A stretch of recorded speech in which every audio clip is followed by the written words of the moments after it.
This episode is brought to you by Superside. They're an always-on design company that delivers great design at scale, fast, affordably, and within 24 hours. Go to superside.com/MFM. MFM as in my first million. So superside.com/MFM to check them out.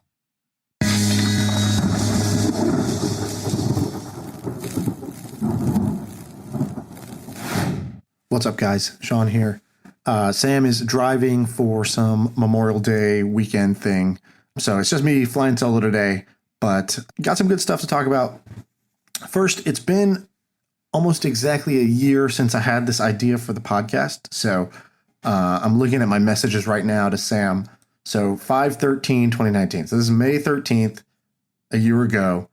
I messaged him, yo, I got a proposition for you. He says, yes. I said, I'm starting a podcast. It's like how I built this. Good quality, good guests. And I sent him a list of guests that I had in mind. And I said, I want The Hustle to be the publisher. I'll do all the work. You include it in the email when there's a new episode. And if we start monetizing, let's share the economics. Sam says, okay, deal. I said, cool. I'll send you the first episode to preview at the end of this week. And then we go back and forth a little bit. And then we started. The first thing I did was I went and found somebody who could edit a podcast by going on Twitter and writing podcast editor in the search and then looking for people who wrote that in their bio. And then I found Ishan, who was an editor for other people's podcasts. We made a cover art. We figured out a name. It's funny. I'm looking at the messages here. The original name that I was thinking was, because I was basing it off of how I built this. So the name was How I Got Rich. Which I decided was way too, crude or something. It could have been a good name. It's at least sort of, gets your attention. But I knew I'd have trouble getting guests on with that name. And in fact, My First Million also had trouble getting guests on because a lot of people who are successful don't want to come talk about money and they don't want to seem like a rich asshole. But it worked out anyways. My First Million got off the ground. We shifted off of interviews and started doing more casual brainstorm type episodes. And that's what people resonated with. They liked listening to something where, it gets the wheels turning in your head. It gets you to learn about a new space or a new business model or a new product that you hadn't heard of. And people like to hear two people scheming and thinking up, new ideas and dreaming about what could be, because there's not very many podcasts that do that. And so that's what I learned along the way. I'm looking at our stats now. We have reached over 2 million downloads. So we did about 1 million downloads in the first 6 months and a little more than that in the second half. And dude, I could have never imagined that we would hit 2 million downloads in year one.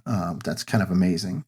I'm like in shock even right now, just sort of looking at it, because I don't really check, I don't really pay too much attention to it because I'm not doing this really for the listeners. In fact, when I started this, I told Sam, he asked me, why are you doing this? And I said, well, our company's getting acquired. We're in the due diligence phase right now, and it's a lot of either lawyers or security people looking at our code, things like that. I was like, it's really boring. I want to do something. I can't start a company, but I can start a podcast during this time.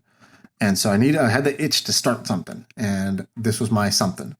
And I'd always wanted to do a podcast because I like to talk, and I figured this would just be a great little networking hack. When I actually started the podcast, I didn't think anybody would listen to it. My plan was, there's all these interesting people here in San Francisco. I want to meet them. Instead of just saying, hey, my name's Sean, I'm a founder of this company. You want to get some coffee? Which is annoying. I hate when people ask me, hey, can I have some of your time? Do you want to get a coffee? Do you want to do a call? Would love to chat. I'm like, well, what's in it for me? This is awful. I don't even drink coffee. So fuck that.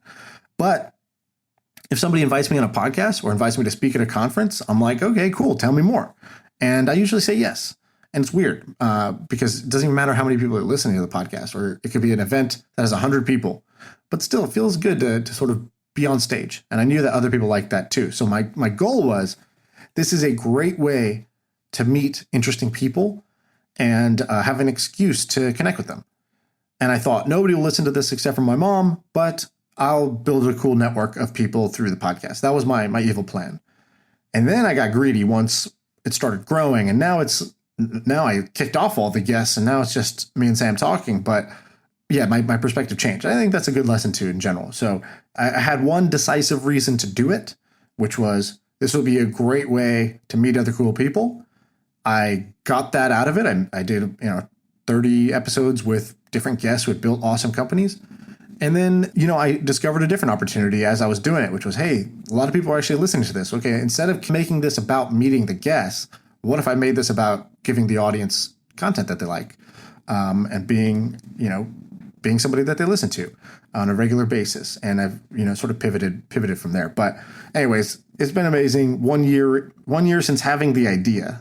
And that's pretty bizarre. I think I'll probably be podcasting for like 10 years. That's my guess, because I like this a lot. And it's been cool. There's all these different things that have come from it. And I think, if you're somebody out there who doesn't create content today, it is where I would start if I was somebody who wants to have a non-traditional career. If you don't want to just have a job, or hell, even if you want a job, but you just want a better job, this is what I would do right off the bat. I would start creating content about a topic I like, either interviewing guests and networking that way, or talking about a subject, researching and talking about a subject that you're interested in learning more about, and just publishing regularly, because you'd be surprised who listens.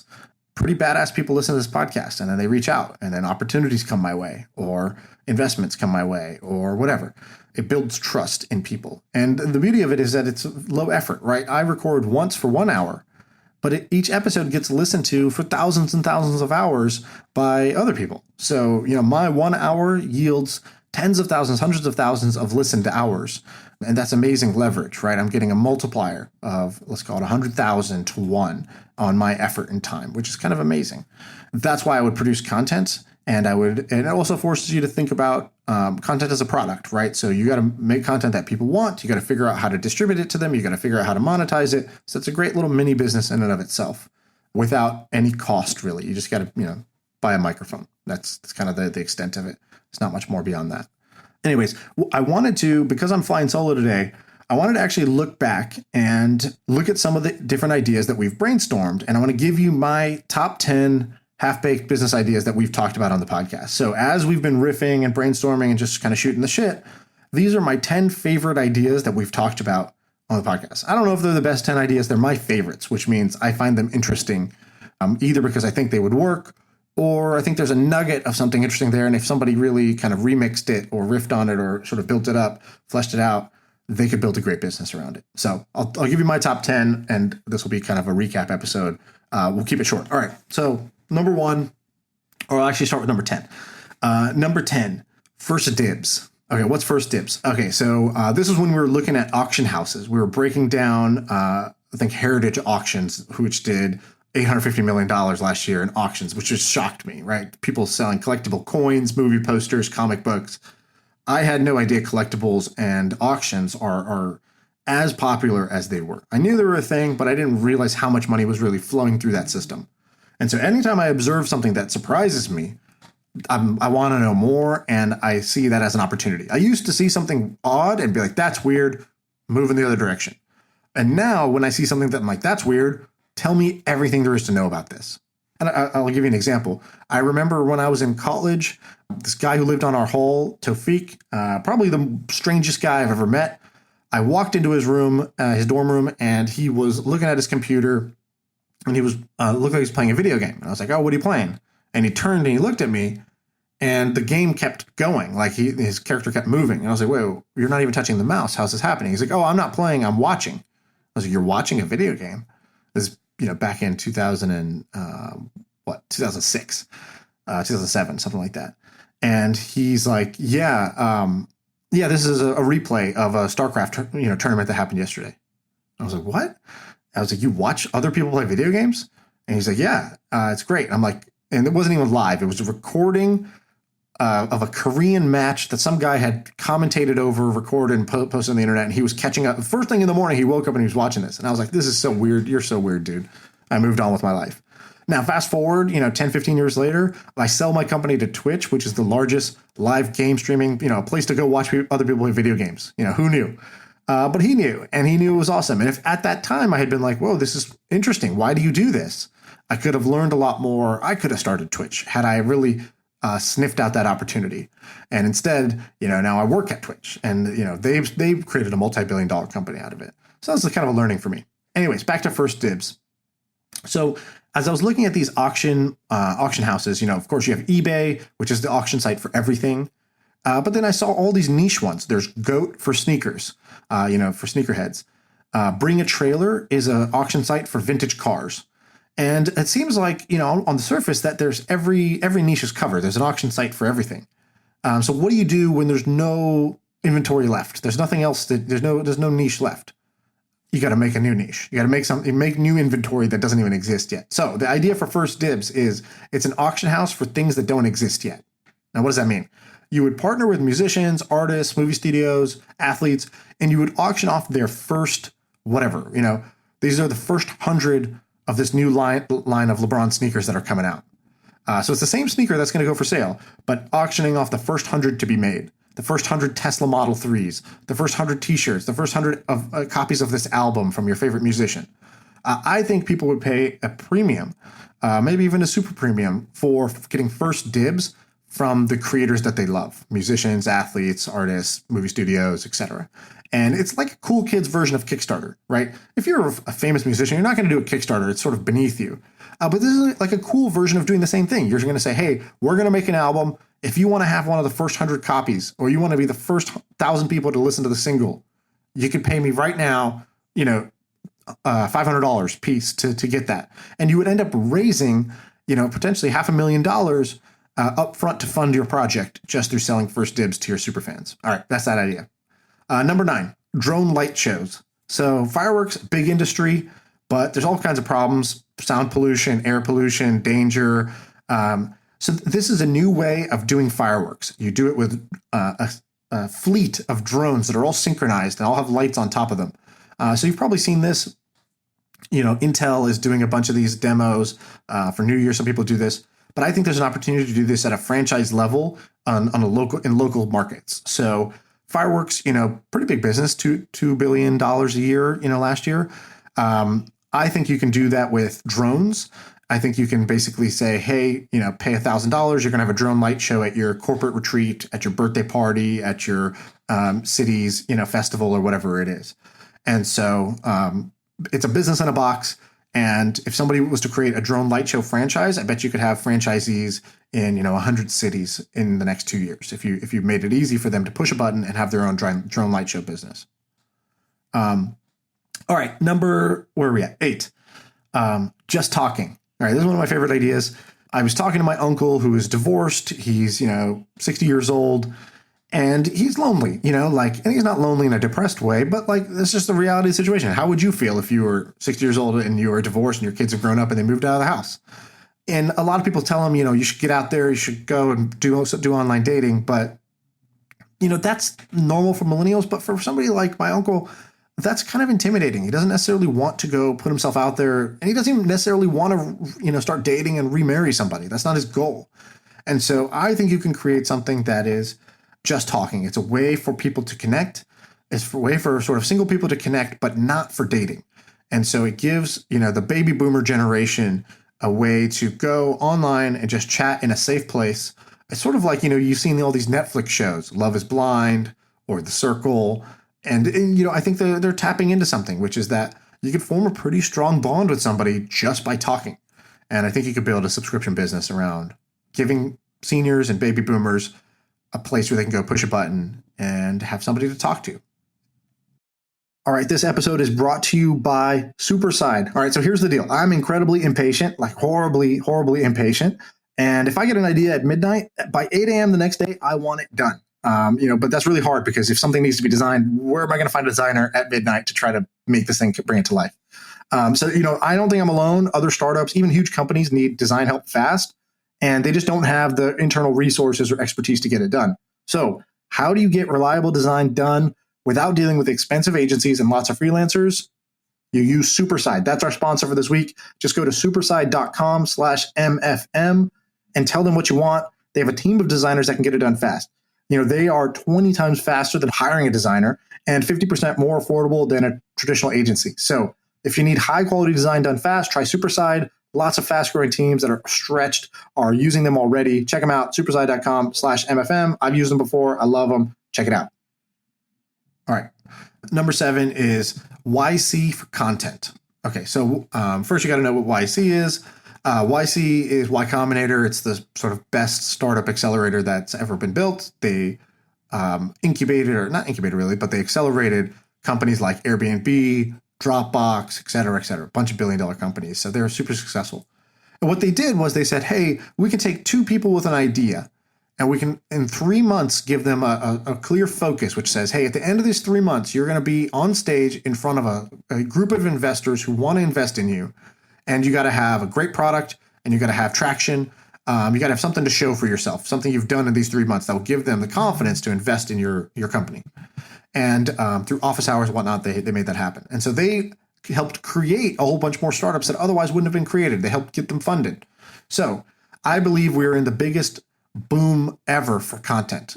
Content is king in a way that it hasn't been before. You have Netflix, you have Disney Plus, Hulu, HBO, Apple TV Plus, Quibi. You have all these companies that are spending billions, that's a capital B, billions, into original content. These are platforms that are hungry for content. They're walking into a Benihana's, they're looking for sizzling content on the grill. So I think you can create Y Combinator for content. It's an accelerator where you take talented people who are either directors, showrunners, producers, whatever, and they create a pitch for the show. And at the end, you have a demo day where they're going to invest in funding your pilot. And so you can create a sizzle reel, which is like a 2-minute trailer essentially for your show. That's what you create during the 3 months. And you come in and you say, hey, here's the concept. It's a group of friends that get lost on this island, but then they discover, mysteries that start, when they dig up this hole, and it's like, oh yeah, wait, is that Lost? Yeah, it's kind of like Lost, but it's the new age Lost. So anyways, you get the idea. Y Combinator for content. I think somebody should go to LA, start this now. If you're willing to do this, I would love to be involved. Okay, I'm going to zip through a few more quickly. So Boy Scouts without the religion and sexual harassment. So this happened when me and Sam brainstormed about Boy Scouts. Big business, 2 million members, $200 million plus in revenue. But they recently announced they're declaring bankruptcy due to all the lawsuits that they've been slapped with.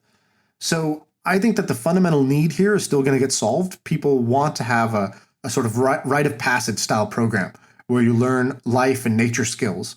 And parents want a place to put their kids, as sort of a glorified, daycare where, okay, I don't have to watch my kid and they're going to learn something. They're going to come back, sort of enriched in some way. And so I think you could go direct to consumer through Facebook. You could do targeted ads to parents who basically they want their kids to stop playing Fortnite and go do something outdoors. And so I think you can create a new brand like a Boy Scouts that's just not rooted in necessarily religion and doesn't have the sort of problems that Boy Scouts has had with sexual harassment and other things that got them a bunch of lawsuits. Okay, great. Number 5, org charts. Okay, this idea came from Daniel Gross, who was a special guest on the podcast. Daniel was great. I should get him on again. He was like, 10 ideas a minute type of guy. So he brought up that something that I've noticed now that I'm at a bigger company, right? I'm at a company now of 2,000 people. And every company has an internal org structure, right? There's the CEO. Here's their direct reports. This person's the head of marketing. Here's their direct reports. This person does content marketing. Here's their reports. And so there should be a really easy org chart builder that can be used inside companies. So I can find, hey, who do I talk to if I'm who runs our social media? I could find that person. And then secondly, that should be made public. So you should be able to look at other companies. Hey, I'm looking at Stripe. Who's the head of their developer platform?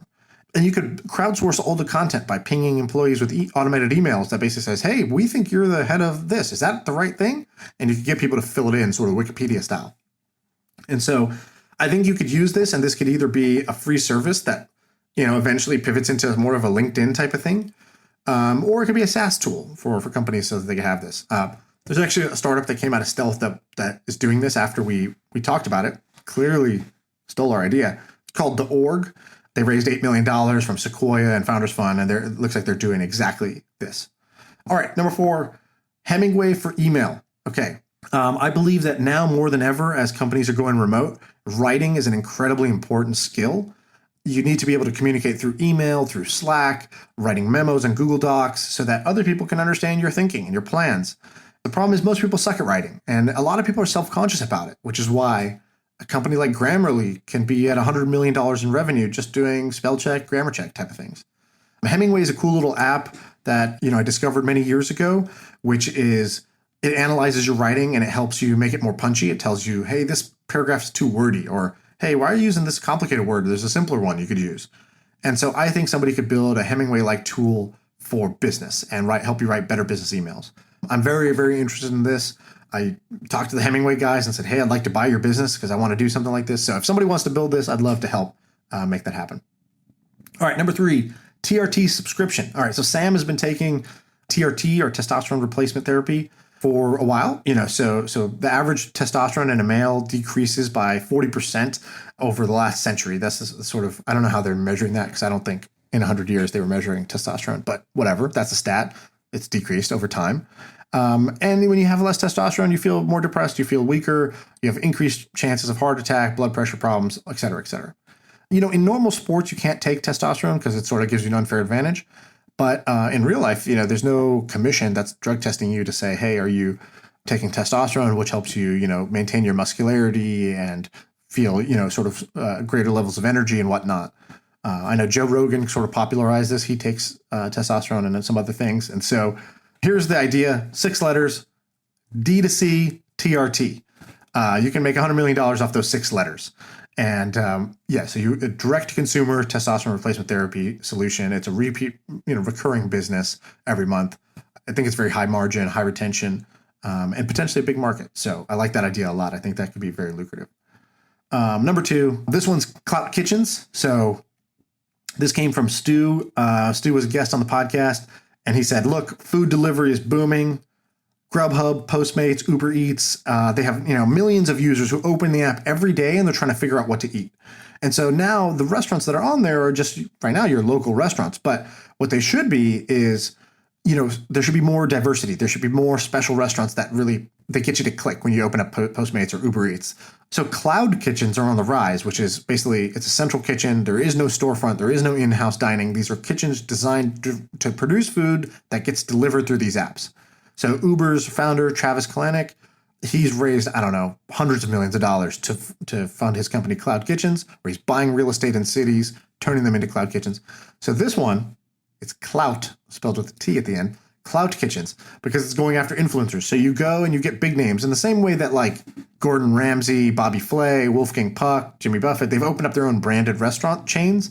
You could do the same thing, but on delivery-only restaurants. So Robert Downey's Brownies, ASAP Rocky Road, the Kardashian Salad Company. The possibilities are endless. So you have influencers. They partner with a cloud kitchen to produce one type of cuisine, and then you deliver it on the top of all these different networks. Okay, I'll pick one more good one here. Okay, so this one's Hooked for romance novels. So I didn't know this, but my friend taught me about this. My friend Ramon, he basically educated me that romance is one of the best-selling book genres there is. I believe it is the best book-selling genre. Romance fiction really appeals to older females, and 1/3 of all mass-market fiction books are romance, and 1/3 of all romance readers are 45 plus. The average reader who reads romance novels reads 5 times more books than the next genre book reader. So they're just voracious readers of romance. If you like that genre, you like these books. In fact, I know because my mom used to love reading Danielle Steele. She's got this mansion here in San Francisco on Billionaires Row. That mansion was built because people love to read romance. One of the most best-selling books of all time, 50 Shades of Grey, romance fiction. So you get the idea. But most, entrepreneurs don't do this. They don't read this, so they don't see this opportunity. But there's a multi-billion-dollar industry of romance novels, and there's a group of devoted readers, and they have time and money to spare. So I think you could deliver that same content in a new way. So what the new way would be is like Hooked. So Hooked is this app that's short form stories that you read on your phone. And they did it for, young adult fiction. And they raised $15 million. They have over 50 million readers. I think you could replicate that model. You could do Hooked for romance novels, and you could build a cash cow. You could build an absolute cash cow. You can get people to pay you $7 a month to subscribe for this content, to have unlimited, all-you-can-eat, great romance stories delivered to you on your phone. So I think there's a big opportunity here. You could pay a bunch of writers to write. Writers are out of work. Writers need, who needs a paycheck more than a struggling author? So you could get a bunch of authors who are capable, and you could say, hey, I'll pay you whatever, $100 per story or per page or whatever. I don't know the rates. But basically, you could get stories written for fairly cheap, and then they become your content library that you're amassing. And so I think there's a big opportunity here. But anyways, 10 ideas for you from the podcast. As you can see, we are idea machines. If you're listening to this, it's because you can become an idea machine too. My goal is for more people to see the world as, full of possibility. When you see something that's interesting, you go and want to learn more, and you try to think about how you can get involved and you can make it bigger. Or when you see a problem and you say, wait, why isn't there an X that solves that problem? And you can come up with ideas to solve it. You're not going to go and do all of these, but it's really great to train your brain to see the world in this way. Most people see the world as just the way it is. It's like this fixed thing. And I see it as this completely fluid thing full of little holes where I can hook into and I can build new things. I encourage you to do that. Don't look at the world as this fixed thing and be surprised every time someone invents something new. Just see the world as full of needing inventions, and maybe you or somebody you know could be the one who fills it. All right, I'm out of here. Thank you for listening. Sam will be back, I think, for the next episode. Enjoy.